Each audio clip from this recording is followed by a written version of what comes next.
Members of the Stanley Park Ecology Society are putting some muscle behind a project designed to make an impact. Nestled just beyond the high rises of Vancouver's West End, the wildlife of Stanley Park's Lost Lagoon will be getting some much needed privacy. Basically what we're trying to do is set up these logs offshore as little islands, floating islands for birds. So the Parkwood staff have used their machines to bring the logs to the lagoon. So what we're going to do is grab the logs and basically tie them to chains that we're going to anchor offshore in the lagoon, and hopefully they'll stay there for many years, providing habitat for all the great winter water birds that we have here.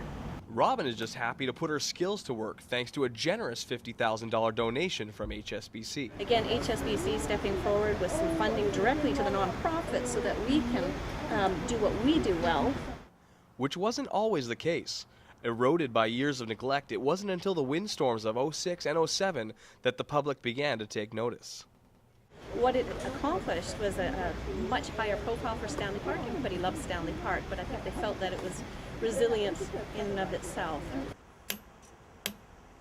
The city is now very much an active partner, putting forth as much as $500,000 in funding. It was really an eye-opener for us, quite shocking actually, and I think it was really was an impetus for us to evaluate our priorities.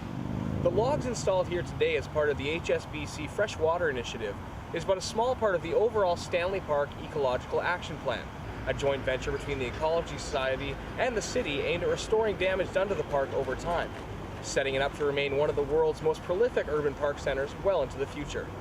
Lucas Scott in Vancouver for BCIT Magazine.